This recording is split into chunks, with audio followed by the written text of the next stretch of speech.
Hey everybody, welcome to another episode of Memes of the Week. The best thing you can do for this channel is smash the like button the way that female high school teachers smash their students, so this video reaches a wider audience. And now on with the memes.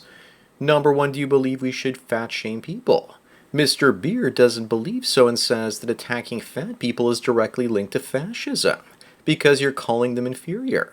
Shaming them might be the only thing that gets them off that couch, and off to lose the weight so they reduce their risk of heart disease and cancer. At this point, the left will call anything fascist except for state control, militarism, and the suppression of individual rights. I guess the leftist fascism is just reality. Up next, DC Drano is wondering how illegal aliens are receiving taxpayer-funded medical care. The better question to ask is, why are Africans in Africa receiving U.S. healthcare services? It seems that almost everyone besides Americans is a welfare created to the United States. 2032 is when the entitlement programs start to go bust. Let's see what happens when the illegals are cut off first. Here's an even dumber thing. LA giving out cash cards to families affected by ICE raids. So illegals get cash cards too.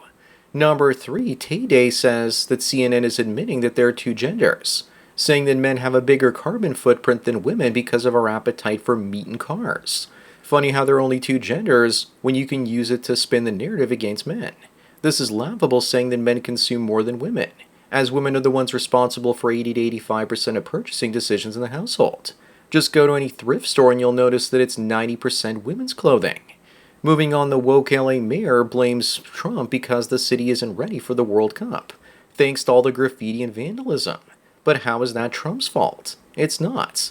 It's just another case of women looking to blame someone else and avoid accountability. Also, she was an actual insurrectionist and bombed the Capitol back in 1983, and was eventually pardoned by Bill Clinton. So not only is she incompetent, but she's also a terrorist criminal. California is cooked. Number 5, Sydney Sweeney is one of the top contenders to be the next Bond girl. This should give us all a little bit of hope that it won't suck. Yeah, until we learn that the next Bond will also be female. Either that or a black dude. I also wonder what her Bond name will be. How about Chesty McMillans? I still won't watch it at the theater. Movie theaters are going bust and I refuse to pay for streaming, so it's off to the high seas I go. Up next, feminists say they can do any job a man can.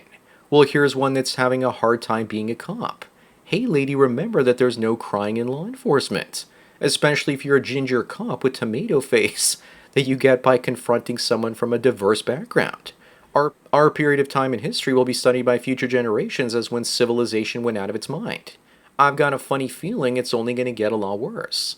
Number 17, here's what dating apps are like for men these days. Single moms, mothers-to-be, fatsos, trans people, and corn stars. And none of them are pretty or attractive.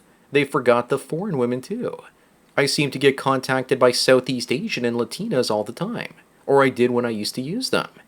Even if you do get a good match, many guys report when they contact them that they just unmatched them for no good reason. I guess they just want the dopamine of being matched in the first place. Moving on, some people say that this is the difference between a repulsive man and a pleasant one. They think it all has to do with facial structure and the bones. Meanwhile, Asmund Gold has internet fame, and I don't have any idea who this other guy is. And as for fame and fortune, it's an aphrodisiac for women. It takes your attractiveness number up 2 or 3 points. Even if you don't show your face online, there are plenty of women out there reaching out to want to smash you. Ask me how I know. Number 9, what explains the drop in alcohol sales to Gen Z? Is it because they're smoking 420 instead, and 24 states have now made that legal? Is it because Gen Z is addicted to their phones and they rarely go out to bars, clubs, and restaurants anymore? Alcohol is also a social thing. You don't need it if you never leave the basement. Also, much of Gen Z is also too young to drink, and alcohol is increasingly expensive right now. I also bet the money spent on vaping is the inverse of this chart. Up next, here's the look on this woman's face when she realizes that her Tinder match just beat Michael Phelps, but he's still not good enough for her. She's probably thinking that his package won't be enough to satisfy her unless, of course, he's a grower and not a shower. If women this ugly won't get together with men like that, then you know our species is cooked. AI doesn't even have to wipe us all out. All it has to do is wait us out for the next 1,000 years and we will naturally go extinct. Number 11, here's this guy on his way to ask his wife what's wrong with her. His first mistake was asking what's wrong. He should have asked about the good things that happened to her today. That will definitely disarm her. But whatever you do, buddy, don't tell her to calm down or that she's acting like your mother. The fact that this post got 4 million views on X and got 90,000 likes shows you that this is many men's lived experience. Moving on, Netflix film crews are banned from looking at each other longer than 5 seconds in a Me Too crackdown. This reminds me of the short YouTube video called Modern Education, where one of the woke characters says that it's a form of harassment to stare at a woman for 15 seconds straight. Reality is worse than our worst fantasies when it comes to wokeism. I guess now we know why Netflix shows suck these days. The crew's more interested in political correctness than their content. Number 13, remember back in the late 90s, it was late night, and there were ads for Girls Gone Wild VHS and DVDs.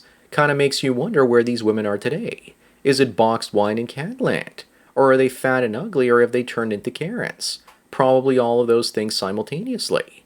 I bet some of them really went wild and got married half a dozen times, and are now wondering where all the good men have gone.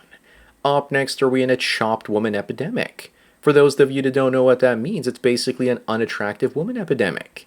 Yes, if you include the high numbers of tatted up land whales out there these days. But even women like this can still get laid, but just not by the chads they want.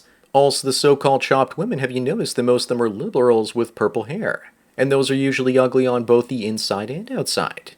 Number 15, who remembers playing the original NES Teenage Mutant Ninja Turtles game?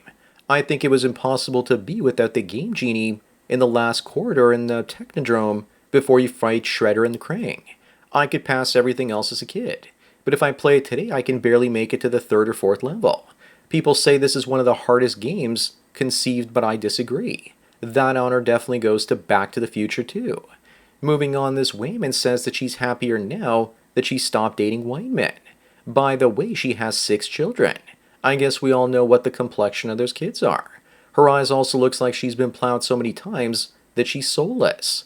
She's also 39 in the filters in this picture, holding the wall behind the same way that a piece of chewing gum is keeping a cracked dam from bursting. I'm gonna make a correction to this. Actually, it's white men that stopped dating her. Number 17, imagine being that short man on the right after seeing this couple play with his elephants. You just know your life sucks compared to them, and this guy looks so upset as if he's about to be executed or something. Also, if the man on the right complained that he would never have a woman like that, the blonde Chad Adonis would say, "Don't worry, bro. Just work out, bro, and this too will be yours one day." What a joke. Up next, Javier Bardem portrayed Anton Sugar in No Country for Old Men, and his performance was recognized as the most realistic depiction of a psychopath, and the most entertaining one as well. Call it. Bro had 0 emotions and a 100% kill streak. It's probably also the haircuts. You can always spot a psychopath by their awful hairdo.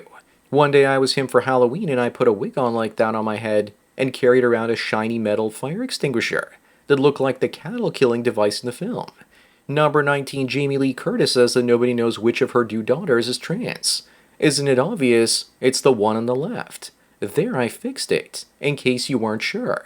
Then again, if I remember correctly, Jamie Lee Curtis was supposedly born with some extra private parts. There have always been stories circulating that Jamie was a hermaphrodite, born with both male and female genitalia.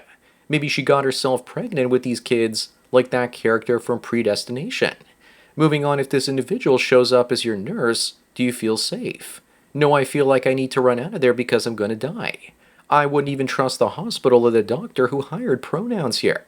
I'd be worried that I might say something that could be misinterpreted as toxic masculinity, and that this individual would then end me.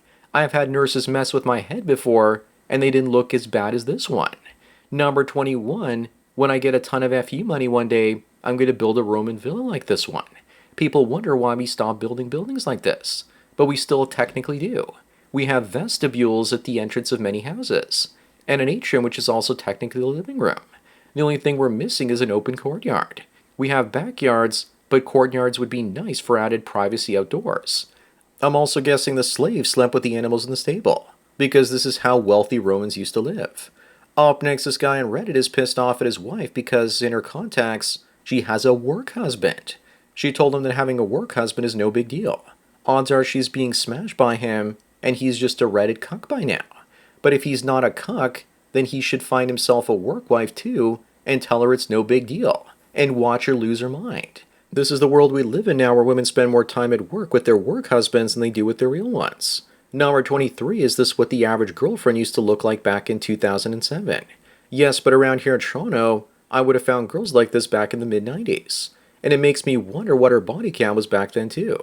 Probably just 2, and we were naive and didn't worry about body counts as much because most women didn't have eyes that told us that they were run through. Women like this were also thin back then because they smoked at the bar, club, or even at school. Moving on, is this really what it's like out there in the sexual marketplace? The Chads not only get all the attention from women, but also that women do nice things for them, like paying for dinner and taking care of them. Things that the average man would do for a woman to be nice, is how the average or below average woman treats a high value man that she's desperate to keep. Most guys will never understand this because they've never been treated like a Chad. Number 25, and the last one, remember that woman that cheated at the Coldplay concert? Well, here's her online picture versus what she looks like in real life. Yes, she's got a terrible sunburn, but damn, she looks old for being 46. That's also probably a really old picture on the left. Maybe late 30s or early 40s. Also probably heavily filtered. This has to be the most epic cheating scandal, and it'll definitely ruin her life. The Coldplay cam doesn't use the same filters as that pic on the left. So that's it for another Memes of the Week. Please give this video a like to push it up in the algorithm, and so new viewers can find it. If you enjoy this series and want me to keep making it, then donate at the PayPal Subscribe Star links below. Anyways, enjoy the rest of your day, and cheers.